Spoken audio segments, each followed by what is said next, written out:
এতিয়া আমি আলোচনা কৰিবলৈ আগবাঢ়িছোঁ class 10 advanced mathematics SSLC final examination 2022 question 1A 2 10 and 11 এই চাৰিওটা প্ৰশ্ন উচ্চ গণিতৰ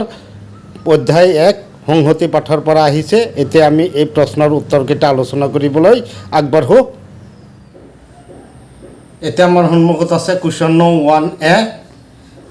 যদি number of A difference B is equal to P number of A intersection B is equal to Q number of B difference A is equal to R হয়, তেন্তে number of A union B is equal to কি হ'ব? P minus Q plus R 2, P plus Q minus R 3, P plus Q plus R 4, P minus Q minus R। মৰমৰ ছাত্ৰ ছাত্ৰীসকল, তোমালোকে চাই থকা ভিডিঅ'ৰ ডেছক্ৰিপশ্যনত উচ্চ গণিত পাঠৰ আটাইবোৰ অধ্যায়ৰ প্লেলিষ্ট লিংকৰ লগতে গণিত আৰু বিজ্ঞানৰ প্লেলিষ্ট লিংক দিয়া হৈ আছে। এতিয়া তোমালোকৰ সন্মুখত এই 1A প্ৰশ্নটো তোমালোকৰ কিতাপৰ পৰা এইটো মেকিং প্ৰশ্ন আহিছে। তৃতীয় পৃষ্ঠাত চোৱা, তোমালোকে তৃতীয় পৃষ্ঠাৰ এইখিনিত চোৱা 1ৰ সহায়ত A union B is equal to number of A difference B plus number of A intersection B plus number of B difference A। তাৰ মানে ইয়াৰ পৰা আমি এই কিতাপৰ আধাৰত আমি এইটো কি পাম? number of A union B is equal to কি পাম? number of A difference B plus number of A intersection B plus number of B difference A। এতিয়া number of A difference B কিমান দিছে? P, number of B difference A intersection B দিছে Q plus B difference A দিছে R। গতিকে আমাৰ ইয়াত তিনি number অপশ্যনটো শুদ্ধ। যেহেতু এইটো এটা অপশ্যনেল প্ৰশ্ন,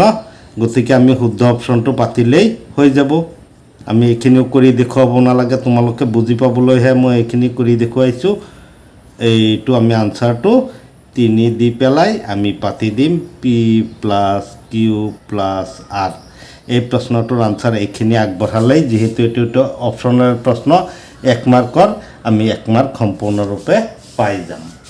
মৰমৰ ছাত্ৰ ছাত্ৰীসকল, ভিডিঅ'টো চাই ভাল লাগিছে যদি এটা লাইক আৰু এটা কমেণ্ট কৰাৰ লগতে বন্ধুসকলৰ লগত ভিডিঅ'টো যিমান পাৰা শ্বেয়াৰ কৰা।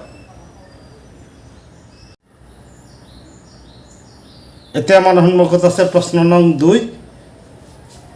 এই প্ৰশ্নটো হ'ল, যদি A is equal to 135, B is equal to 246, C is equal to 4812 হয়, তেন্তে A cross B intersection C উলিওৱা। মাৰ্ক আছে 2। এই প্ৰশ্নটো তোমালোকৰ কিতাপত পোনপটীয়াভাৱে নাই যদিও ইয়াৰ সদৃশ বহুতো প্ৰশ্ন আছে। এইটো আমি তেনেই সহজতে সমাধান কৰিব পাৰিম। এতিয়া আমি সমাধান কৰিবলৈ আগবাঢ়োঁ। A is equal to 135, B is equal to 246, C is equal to 4812। এতিয়া আমাৰ B ইণ্টাৰছেকশ্যন C উলিয়াব লাগিব। B intersection C is equal to 4। B আৰু C ৰ উমৈহতীয়া মৌলটো 4। এতিয়া আমাৰ কি উলিয়াব লাগিব? এতেকে A cross B intersection C is equal to A হৈছে কিমান? 135 ক্ৰছ B ইণ্টাৰছেকশ্যন C কিমান ওলাইছে? 4। এতিয়া আমাৰ ক্ৰমিক জোৰ গঠন 1 4 হ'ব, 3 4 হ'ব, 5 4 হ'ব। এইটোৱে আমাৰ সমাধান কৰা হৈ গ'ল। আমি এই প্ৰশ্নটোৰ এইখিনি আমি যদি সমাধান এনেদৰে আগবঢ়াই থৈ আহোঁ, এইটো প্ৰশ্নৰ 2 নম্বৰ আমি সম্পূৰ্ণৰূপে পাই যাম। বৰাবৰ ছাত্ৰ ছাত্ৰীসকল, ভিডিঅ'টো চাই ভাল লাগিছে যদি চেনেলটো ছাবস্ক্ৰাইব কৰি বেল নটিফিকেশ্যনটো টিপি দিয়া, যাতে নতুন নতুন ভিডিঅ'ৰ নটিফিকেশ্যনবিলাক লগে লগে পাই যোৱা। এতিয়া আমাৰ সন্মুখত আছে প্ৰশ্ন নং 10। প্ৰশ্নটো হ'ল, 250 জন সদস্য থকা এটা ক্লাবৰ 130 জনে চাহ খায় আৰু 85 জনে কফি নাখায়, কিন্তু চাহে খায়। যদি সদস্যসকলৰ প্ৰতিজনে চাহ আৰু কফিৰ ভিতৰত অতি কমেও কোনো এবিধ পানীয় সেৱন কৰে, তেন্তে দেখুওৱা যে কিমানজন সদস্যই কফি খায়, কিমানজনে চাহ নাখায় কিন্তু কফিহে খায়। এই প্ৰশ্নটো তোমালোকৰ কিতাপৰ এক্সাৰচাইজ 1.1 নৰ 10 পৃষ্ঠাৰ 8 নং প্ৰশ্নটো পোনপটীয়াকৈ আহিছে এয়া চোৱা 8 নং প্ৰশ্নটো পোনপটীয়াকৈ আহিছে এতিয়া আমি এই প্ৰশ্নটো সমাধান কৰিবলৈ আগবাঢ়ো প্ৰথমতে আমি ইয়াৰ বাবে এটা ভেন চিত্ৰ আঁকি লওঁ যাৰ সহায়ত আমাৰ সমাধান কৰাটো বেছি সহজ হ'ব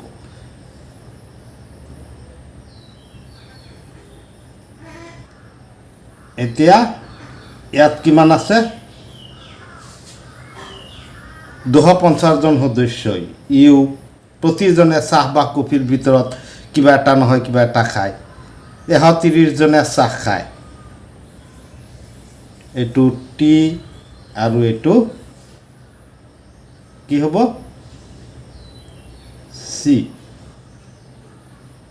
কফি 85 জনে কফি নাখায় কিন্তু চাহে খায় এইটো 85 হ'ব 85 এতিয়া এইটোত কিমান আছে 130 হয় না নহয় 130 ইয়াত 85 পাতিলোঁ তাৰ মানে কিমান ৰৈ গ'ল 45 ইয়াত থাকিলে চিৰ মানটো কিমান হ'ব 5 5 10 8 4 12 13 130 ইয়াত আহিল 130 মানে কি এই 85 250 পৰা বাদ দিয়া 85 বাদ দিলে কিমান থাকিব এই 250 পৰা 85 গ'লে 250 পৰা 85 গুচি গ'লে কিমান থাকিব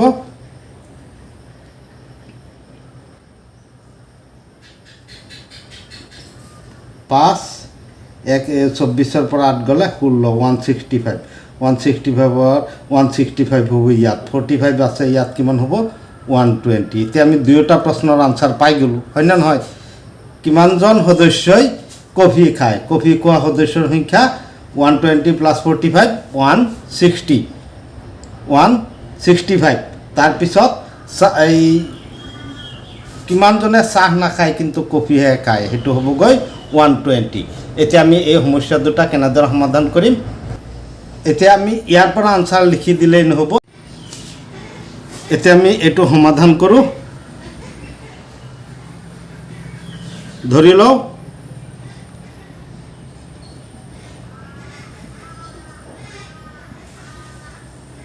চাহ খোৱা সদস্যৰ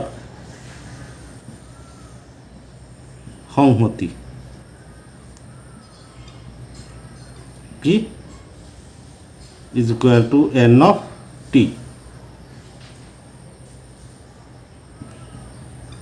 কফি খোৱা সদস্যৰ সংহতি n of c এইটো টি আৰু চি দিলেই হ'ল টি চি এতেকে N of T union C is equal to 250 এতিয়া T union C is equal to 250 কিয় লিখিলোঁ যদি সদস্যসকলে প্ৰতিজনে চাহ আৰু কফিৰ ভিতৰত অতি কমেও কোনো এবিধ পানীয় সেৱন কৰে চাহ আৰু কফিৰ ভিতৰত অতি কমেও এবিধ খায় তাৰমানে প্ৰতিজন সদস্যই মানে টি ইউনিয়ন চিৰ কি হ'ব একৈটা মৌল বা উপাদান হ'ব 130 জনে চাহ খায় চাহ খোৱা N of T is equal to 130 130 জনে চাহ খায় তাৰপিছত N of T difference C 85 জনে কফি নাখায় চাহে খায় ইজ ইকুৱেল টু 85 হয়নে এতিয়া 85 হৈ গ'ল এন অফ টি এইটো তেতিয়াহ'লে আমি ইয়াৰ পৰা এই মানটো পাই যাম ইণ্টাৰছেকশ্যনৰ মানটো আমি কি কৰিব পাৰিম পাই যাব পাৰিম কেনেকৈ পাম N of T is equal to N of T is equal to আমি কি জানো N of T difference C plus N of T intersection C এতিয়া ইয়াত যদি আমি মানবিলাক বহাই দিওঁ 130 is equal to 85 plus N of T intersection C এতিয়া 85টো ইফালে আনি বিয়োগ কৰি দিলে এন অফ টি ইণ্টাৰছেকশ্যন চিৰ মান 85 130ৰ পৰা 85 গুচি গ'লে কিমান হ'ব 45 এতিয়া আমি 45 পাই গ'লোঁ কাৰ মানটো উমৈহতীয়া সংহতিটো মানে এই চাহ আৰু কফি দুয়োবিধ খোৱা মানে সদস্যৰ সংখ্যাটো আমি পাই গ'লোঁ কিমান 45 এতিয়া কিমানজন সদস্যই কফি খায় আমি এইটো নিৰ্ণয় কৰিব লাগে এতিয়া আমি এ নম্বৰ প্ৰশ্নটো লৈ আহোঁ কিমানজন সদস্যই কফি খায় এতিয়া কফি খোৱা সদস্যৰ সংখ্যাটো কি হ'ব n of t plus n of c minus n of t intersection c is equal to n of t union c এই সূত্ৰৰ পৰা আমি চিৰ মানটো পাই যাম n of t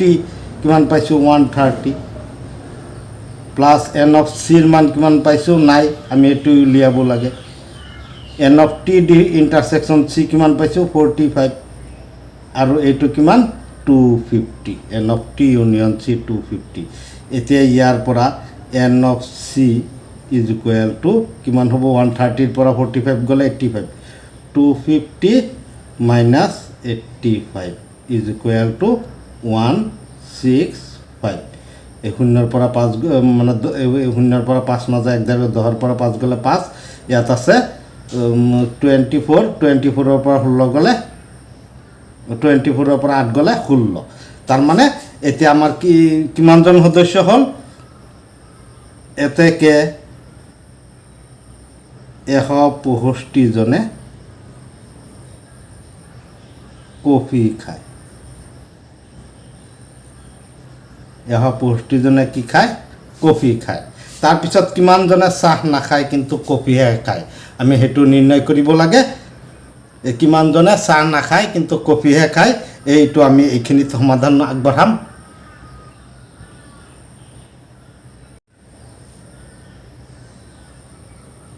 এতিয়া আমি বি নম্বৰটো সমাধান কৰিবলৈ আগবাঢ়ো ইয়াত কি আছে n of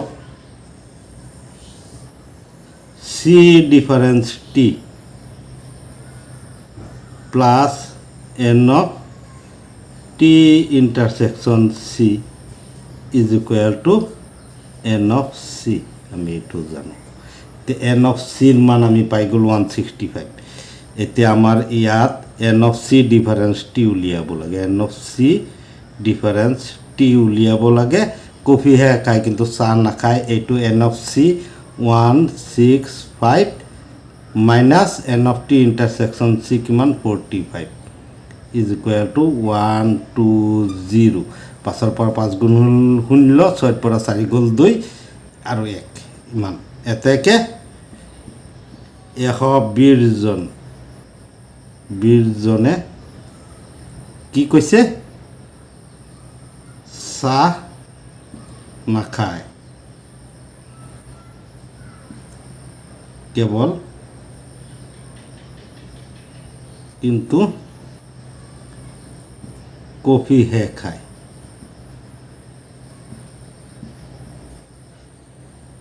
গতিকে এই সমস্যাটো এইটো আমাৰ প্ৰয়োজন হয় বাবে ৰাখি থৈছিলোঁ এই সমস্যাটো আমি এনেদৰে সমাধান আগবঢ়ালেই এইটো প্ৰশ্নৰ সম্পূৰ্ণ নম্বৰ আমি পাই যাম এই প্ৰশ্নটোত মাৰ্ক আছে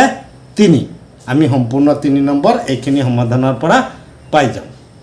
মৰমৰ ছাত্ৰ ছাত্ৰীসকল ভিডিঅ'টো বন্ধুসকলৰ লগত যিমান পাৰা শ্বেয়াৰ কৰা যাতে সকলোৱে ভিডিঅ'টো চাব পাৰে এতিয়া আমাৰ সন্মুখত আছে প্ৰশ্ন নং 11 ধৰা হ'ল a = 2347 আৰু b = 2458 দুটা সংহতি ইয়াৰ পৰা b লৈ এটা সম্পৰ্ক আৰক কাহত দিয়া দৰে সংজ্ঞাবদ্ধ কৰা হৈছে r x y যাতে x আৰু y ৰ প্ৰভেদ অযুগ্ম তেতিয়া x belongs to a আৰু y belongs to b সম্পৰ্ক আৰক তালিকাকৰণ পদ্ধতিত সংহতিৰ ৰূপত লিখা মাৰ্ক আছে 3 এই প্ৰশ্নটো তোমালোকৰ কিতাপত 30 পেজৰ ব্যাখ্যাকাৰী উদাহৰণ 2 পোনপটীয়াকৈ আহিছে চোৱা ইয়াত আছে প্ৰশ্নটো ব্যাখ্যাকাৰী উদাহৰণ 2 ইয়াত আছে ধৰা হ'ল a আৰু b a 2347 b 2458 দুটা সংহতি ইয়াৰ পৰা b লৈ এটা সম্পৰ্ক আৰক কাহত দিয়াৰ দ্বাৰা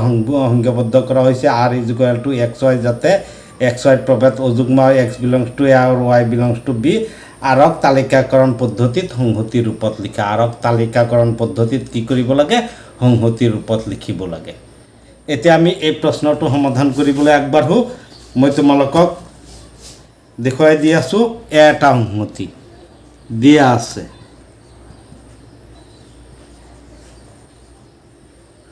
a is equal to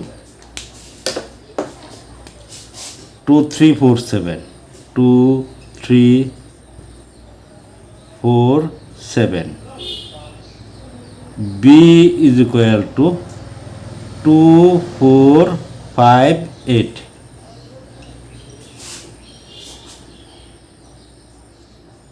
আর যাতে a to b r is equal to r is equal to x y যাতে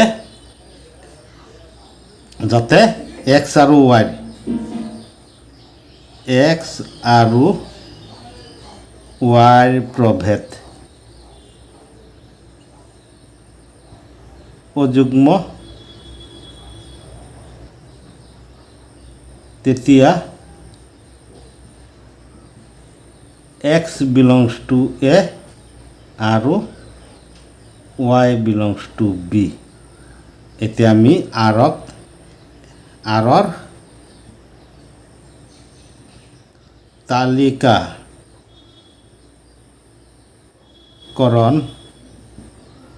পদ্ধতিত তলত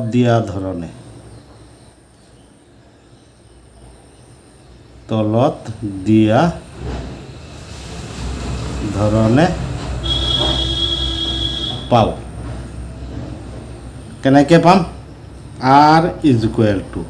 আৰক আমি তলত দিয়া ধৰণে পাম কেনেকৈ পাম আৰৰ মানটো আমি এতিয়া আৰৰ মানটো নিৰ্ণয় কৰিব লাগে কি হ'ব 25 2 যুগ্ম 2 4 প্ৰভেদ 2 - 4 বা 4 - 2 কি হ'ব 2 ওলাব যুগ্ম 2 - 5 বা 5 - 2 এতিয়া 2 5 2 কি হ'ব এটা অযুগ্ম সংখ্যা হ'ব 2 8 যুগ্ম হৈ যাব তাৰপিছত 3 2 3 - 2 1 অযুগ্ম হয়নে গতিকে 3 2 হ'ব ইয়াত তাৰপিছত 3 5 যুগ্ম হৈ যায় 3 4 2 কি হ'ব 3 - 4 অযুগ্ম বা 4 - 3 কি হ'ব অযুগ্ম 3 8 2 3 - 8 is equal to -5 অযুগ্ম বা 3 8 - 3 is equal to অযুগ্ম সংখ্যা 5 হ'ব 3 8 তাৰপিছত আমাৰ কি হ'ব 3 8 দি হৈ গ'ল 4 8 4 8 4 5 3 8 টো হৈছে 4 5 অযুগ্ম হ'ব 4 - 5 বা 5 - 4 is equal to 1 হয় তাৰপিছত আমাৰ 7 2 7 - 2 is equal to 5 অযুগ্ম সংখ্যা 7 - 4 is equal to অযুগ্ম সংখ্যা হয়নে 7 - 4 7 - 8 এটা অযুগ্ম সংখ্যা গতিকে আৰৰ তালিকাকৰণ পদ্ধতিটোত আমি এনেদৰে প্ৰকাশ কৰিলেই এই প্ৰশ্নটোৰ আনসাৰ সমাধান কৰা হৈ গ'ল